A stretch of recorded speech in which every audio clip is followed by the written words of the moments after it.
All right, it's my pleasure right now to be visiting with a guy who worked in Baton Rouge for a long time and is now on the national front with Sports Illustrated, Ross Dellenger. Ross, thanks so much for being with me today. Yeah, no problem. Ross, Ed Orgeron out as LSU's head coach, and I think I read somewhere or heard somewhere that maybe you heard that when they hired Ed Orgeron to be the permanent head coach, this was going to end badly, whether it was a year from now, 5 years from now, or whatever. And it's interesting. He led LSU to the greatest season ever, yet can I argue he's leaving the program in worse shape than what he found it when he took over for Les Miles 5 years ago. Just a spectacular rise and fall at LSU. Well, I think a lot of people, probably even around the university, right, thought that it would end this way when they hired Ed Orgeron. I don't think many of them thought that he could lead LSU to a national championship.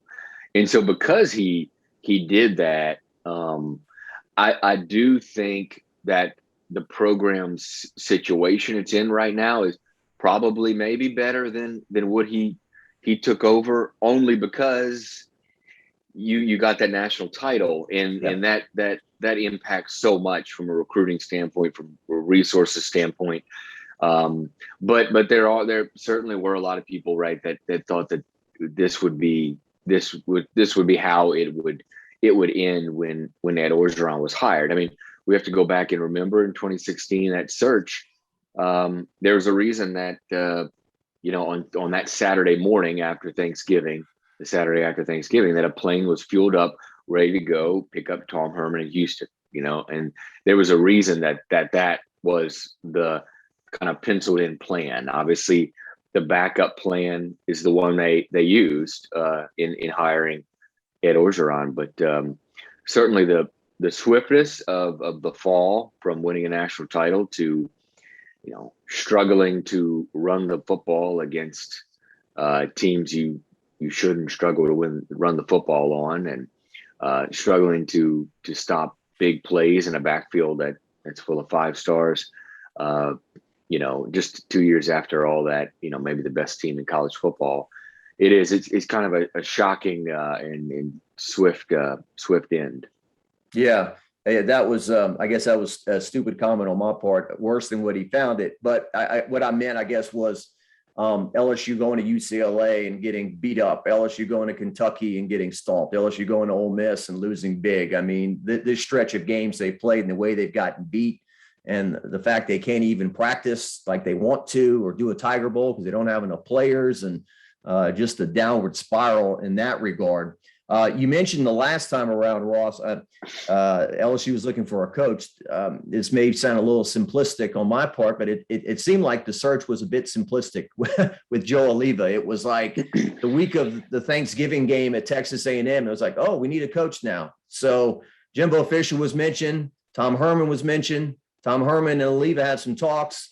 Joe Oliva gets mad at Tom Herman, tells him off on the phone, right? And then in a maybe emotional decision, gives the job to Ed Orgeron. I think we woke up on Saturday morning, right? Our email box, we had an email, hey, we're naming a head coach today at noon, and it was Ed Orgeron. So obviously Scott Woodward this time around going to be a little more meticulous in what he does. Yeah, you would think so. And that search, it was pretty wild. They fired Les Miles 4 games in the season, so they had a lot of time, which can be a blessing and a curse if you talk to coaching search firm people, that sometimes you have too much time and you put all your eggs during that time. You build up to this point at the end and you put all your eggs in one basket.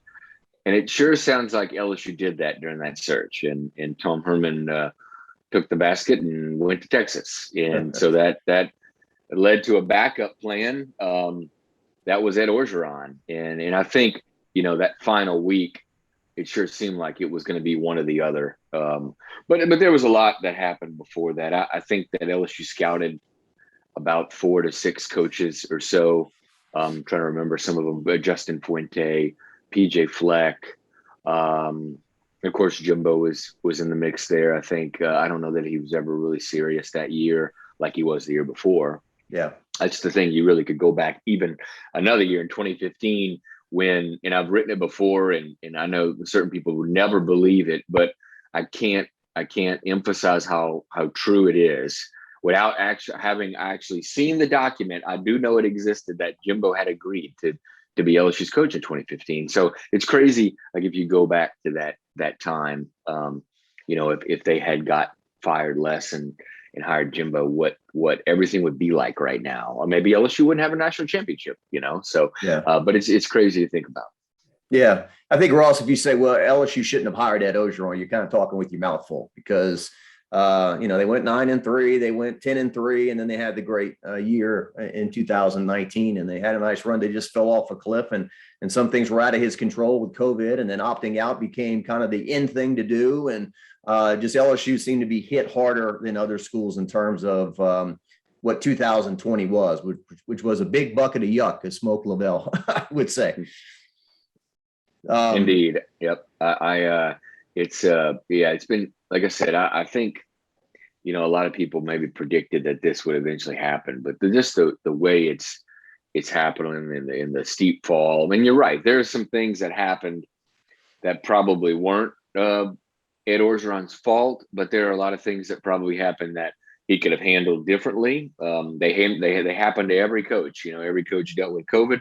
Every coach dealt with the player unrest and injustice of last summer. And, to me, that's kind of where everything started. You talk to people around LSU in the building, everything started in 2020 summer, where you had COVID mixed with the injustice, and it was the handling of all of that.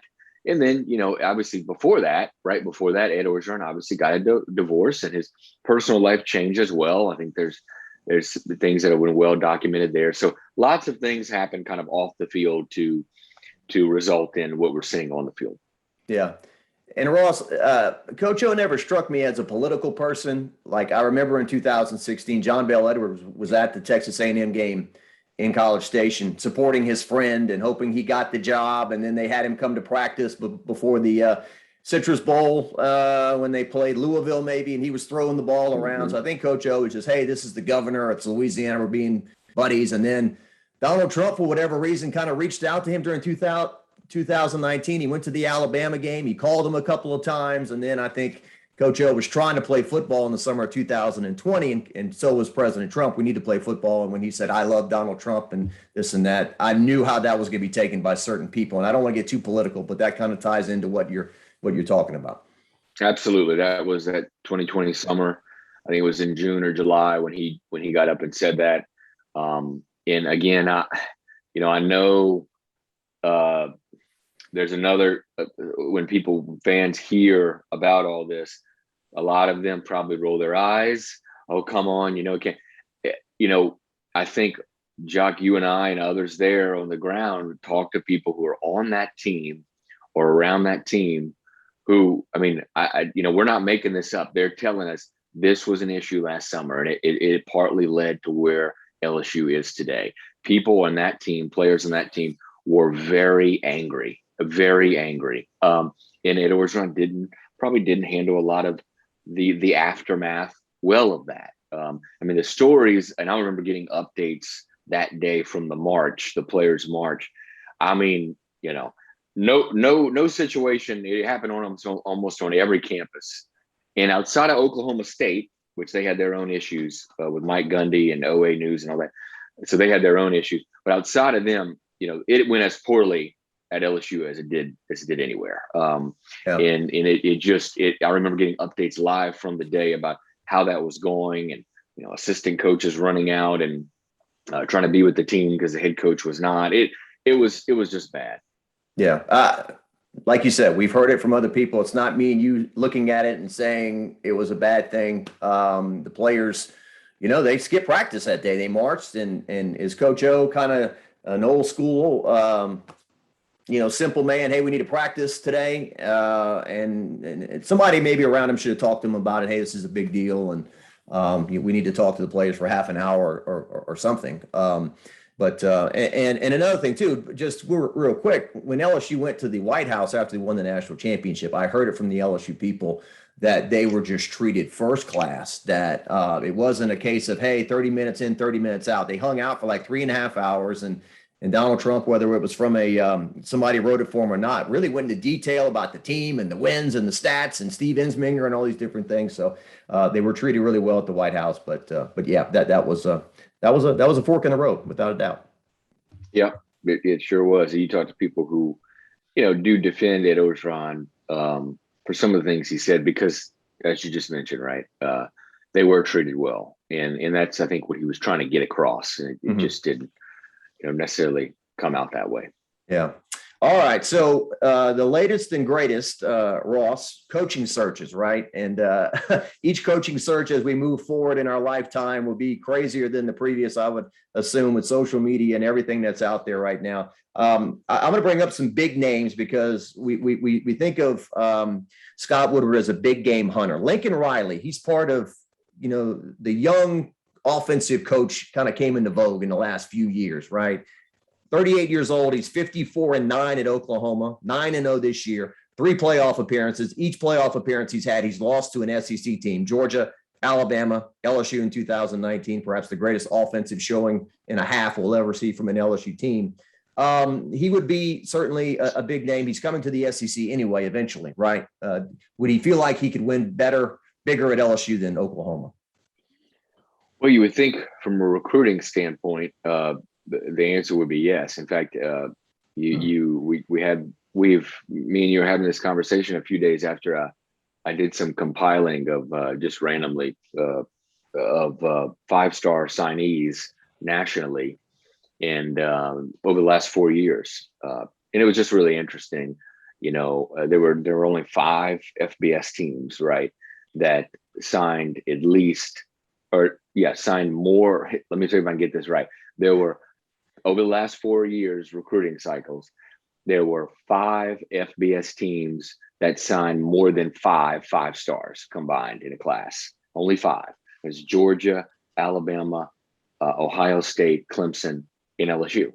And Oklahoma, LSU signed 9 5-stars in the last 4 years.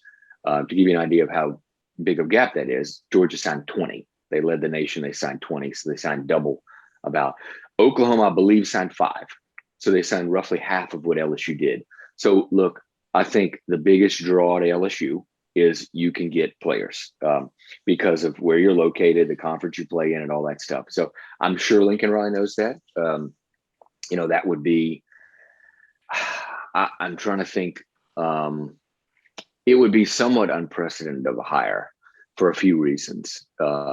I can't really think of a sitting Power 5 college coach going to another Power 5 coaching job of the blue blood, of the top 20, not just Power 5, but maybe top 20.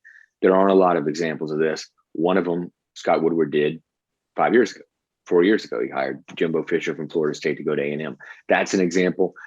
Brett Bielema going from Wisconsin to Arkansas, a pretty decent example. But there are not very many examples of this. So that would be unprecedented. And what would make it more difficult is that Oklahoma will almost certainly advance into the playoffs and be playing through December into January. Yeah. And that makes things a little tricky. Yeah, no doubt.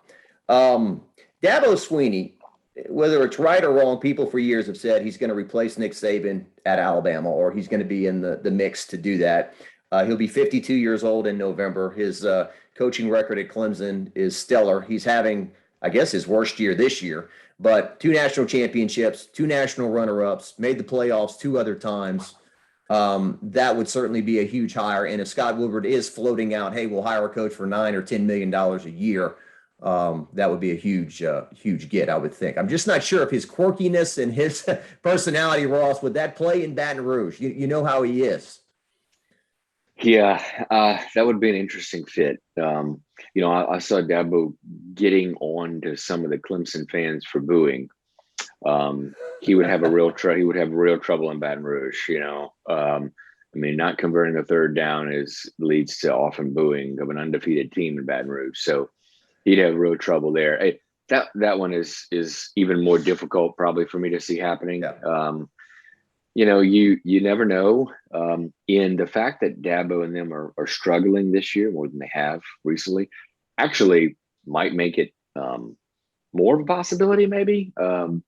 Just because of the situation there, but it would be hard for me to see that happening. Dabo is a kind of a hold the rope type of guy. I'm sure he doesn't want to leave when things are down, in my, the perception of what that might be, which he cares about, I think, a lot. So that just seems like a stretch to me.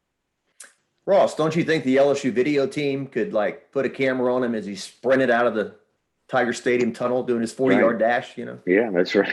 They could. That would be an interesting GoPro. Yeah, exactly. All right, one more big fish, and then I want to talk about Mel Tucker. But Jimbo Fisher, he got asked about this a while back, and Jimbo always talks fast, but he talked especially fast when he was asked about the LSU job, And then I read some kind of incorrect headlines. Jimbo Fisher shoots down interest, says he won't go. He didn't do that. He just said, I love Texas A&M. I love my chancellor. I love this place. I love it. I love it. So is that somewhere? Somebody brought up a good point to me. Scott Woodward has already pulled off Jimbo Fisher. He wants a new challenge. Does he want to pull him off again? Or is Jimbo at 56 years old settling in at Texas A&M and that's where he's going to be? And LSU can't maybe compete with A&M's money also, is what I hear. Well, yeah, I mean, you're right about he didn't really shoot down the job, right? He just threw out a bunch of praise for where he is and just tossed out facts like buying 2 ranches in Texas. So yeah, he didn't. Scott and Jimbo, I think it's been pretty well documented, are pretty close friends, it seems like. And like you said, he kind of pulled off the Jimbo thing already. And you wonder if hiring a mid to late 50s coach who hasn't won a conference title in 7 years and paying him $10+ million is really the way he wants to go. And really the way people around Scott maybe want to go as well.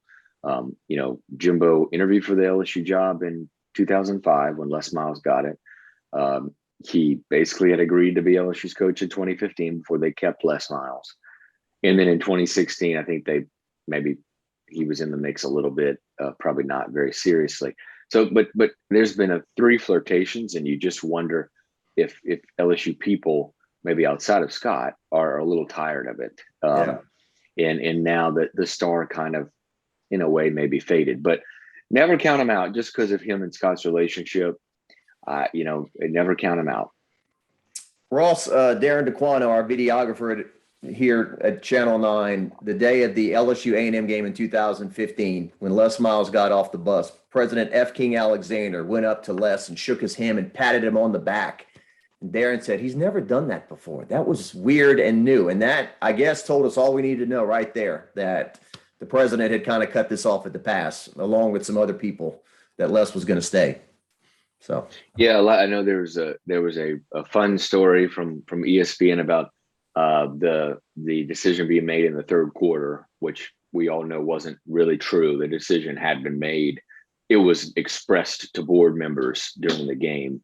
But yeah, it sounded like the decision from the very top, from the governor all the way to the president and some key board members, had been pretty much made that Les was going to stay on. It wasn't Shaq in the third quarter saying you can't fire Les Miles. I don't believe. Yeah. All right. So Mel Tucker, Ross, is this guy the next great thing, or are we getting caught up in the moment? He'll be 50 in early January. Penn State, as I'm talking to you right now, is number 5 and 6 in the national polls. They're 8-0 after a thrilling win over Michigan. This is just his second year at Michigan State. He just spent 1 year at Colorado before he left. He's got a tremendous background of college and pro experience. He coached DBs at LSU and for 1 year in 2000. He left, by the way. A lot of coaches left Nick Saban at LSU in the early 2000s. Ohio State, the Browns, the Jags, the Bears. He coached at Bama in 15 when they won the title, and he coached at Georgia 16 through 18. So, and obviously he would be a historical hire. He'd be the first African-American head coach in LSU history for football. So what are your thoughts on him? Yeah, he certainly got the pedigree. You just named it there. Been in the pros, been in the the major college football, been under some incredible coaches, Nick Saban, Kirby Smart, and he knows, the number one thing you have to do. It's something Kirby Smart talked about this past weekend, and some of the things me and you talked about with the whole 5 stars and recruiting is that you just got to get the best players, and you got to try to find a way to get the best players. And he's done that at Michigan State. He went into the transfer portal, and I believe they signed, I think it's over 15 transfers over the last offseason, and they play 6 to 7 of them pretty significantly. So he went out and he got some of the best players, and he understands that's what you have to do. He's kind of taken an NFL type pro mentality, and it's been impressive to watch, and obviously a huge win over Michigan. Michigan probably outplayed them in a lot of ways, but the Spartans came all the way back and ended up winning the game and closing it out in incredible fashion. And yeah, he's certainly a name that you kind of heard from the very beginning out of Baton Rouge. It's not necessarily a Woodward MO type of hire. He's only coached for less than 3 full years, only been a head coach, hasn't won any championships yet. Usually a Woodward hire has won lots of championships and has coached for a while. So it's not necessarily in the MO, but certainly a name that has some buzz. All right. And then on the second tier of things, Lane Kiffin, Ross, I think that he would score a lot of points. And I think if Scott Woodward said, here's $2.5 million, go get a great defensive coordinator, I think that he could win big in Baton Rouge. But as people have told me, just not a Woodward hire. And does Scott Woodward, after dealing with Ed Orgeron, does he want to be in the position where he's answering about what our head coach tweeted or did or whatever, this past weekend or whatever? So a lot of people tell me not a Woodward hire, but you can't rule out his name.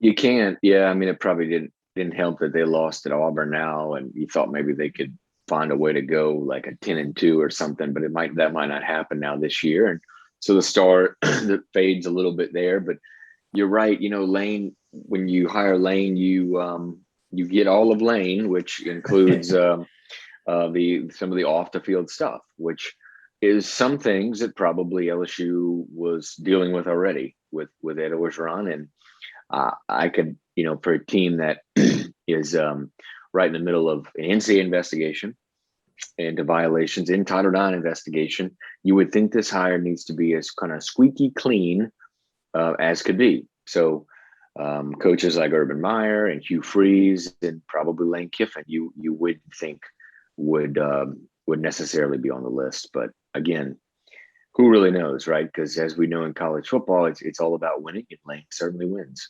Somebody at LSU threw this name out to me. Matter of fact, said my money is on this guy, and he would be straight-nosed, hard-nosed, straight-ahead football coach, no off-the-field drama, has maximized his resources, although he had a very bad weekend. Mark Stoops at Kentucky. Mark is really an intriguing name. It wouldn't certainly not be a Woodward hire, right? Like just hasn't really won championship type, isn't real splashy, but man, what he has done at Kentucky has been pretty remarkable, and he's done it again through recruiting and getting some of the best players in Ohio specifically. So that's an interesting one. It doesn't necessarily fit with what Scott has done in the past. But it really is kind of an interesting name. And Bob or Mark, I don't know what some might say he has the best job in college football because of the lack of pressure there. In that he can win 7-8 games a year as Kentucky's football coach and keep his job and still make $3-4 million. So would he even want to take that leap and have that pressurized environment? That's a whole nother thing, right? Like in a lot of these coaches, this is something that's come up with Luke Fickell too. Does he really want to come into a pressurized environment in a place where they just fired their coach less than 2 years after he won a national championship? That's kind of unheard of outside of Auburn and Gene Chizik. And there's so much pressure there in Baton Rouge. it's a turnoff, I think, for some people. A couple more things. Appreciate your time. Billy Napier is a rising star. I think he's going to be a big time head coach in college football one day. And what he's done with the Raging Cajuns is nothing short of remarkable, having them ranked in the top 25 and whatnot. But just a lot of people say 4 or 5 people are going to have to say no before he rises to the top. Yeah, that seems to be the case. That's what I've kind of gathered as well. Though I think a lot of people, including maybe myself, would probably have him as the guy. He is the Saban type disciple. He's built the program there in Lafayette in the same way, just on a smaller scale that Nick has built the one in Tuscaloosa. He's not going to win you the press conference. He's not super flashy and all that stuff, but the guy knows how to recruit and win games. And again, he does it off the field with support staff. I mean, it's a huge operation there. Again, just like Nick, just on a smaller scale. But for the G5, it is a huge operation there with the support staff and everybody. And it's impressive. But yeah, the signals they get out of Baton Rouge are more so that, to hire like a group of 5 coach would be something that they wouldn't do unless there were some strikeouts early. And Mario Cristobal was a name that kind of intrigued me early just because of his background in offensive lineman, which has been a big weakness at LSU, and the fact that he coached with Nick Saban and recruited Cam Robinson and some of those guys. But every time I seem to bring up his name, people just say, no. Another CEO type, not never been a coordinator on either side of the ball, too much like Orgeron perhaps. And has had a lot of success up there at Oregon, but people don't seem to be telling me that's going to happen. So. Yeah, his background is a little bit like Orgeron, and the big thing with him too is a buyout, right? It's $9 million. That's not that LSU couldn't afford anything, but that it's a little bit on the steep end for sure. All right, this is what's going to happen, Ross. The guy's going to step to the podium and he's going to say, me and Miss Terry, we never felt good about leaving Baton Rouge 17 years ago. And so we've decided to come back and finish our careers at LSU. We appreciate the people at Alabama, but we're going to finish at LSU. Nick Saban, going to coach in the 70s at LSU. But that would be the story of all stories, right? That would be the mind blow of all mind. I don't think it's going to happen. I'm just kidding this morning, but that would be something. Yeah, well, it would be something, but yeah, I don't expect that to happen. It's funny, right when all the Orgeron fired stuff happened, somebody reached out to me and said LSU fans are not going to be happy except with one person, unless they get one person. I was like, don't even say it. And of course, they're not going to be happy unless you get Nick Saban. I'm like, all right, well, I don't think that's going to happen. Well, Nick just turned 70, and I don't think he wants to be worrying about physical harm, right? I mean, if he made that move to LSU. Ross, I really appreciate your time, man. Keep up the great work. And as people know, Ross breaks all the stories. One quick funny story about Ross. So 2016, we're driving back from Auburn. LSU just lost to Auburn. Ross, of course, breaks the news that Les Miles is out. We're standing outside the football complex that day waiting for a press conference, and some player, a prominent player, yells at Ross, "You don't know anything, Ross. You don't know anything." And that was ironic to me because I'm like, no, actually, Ross knows everything. Yeah. Good times. Don't mind me sharing that story. So. No, I do not. Good times. Yeah, that was a crazy day. Felt like the longest day of my life, from the end of that Auburn game to the next Sunday night. It was crazy. Yep. And then I stepped out of church the other day at noon. Ed Orgeron out as well. Ross Dellenger, Sports Illustrated. Keep up the great work, man. Thank you. All right, Jacques. Thanks.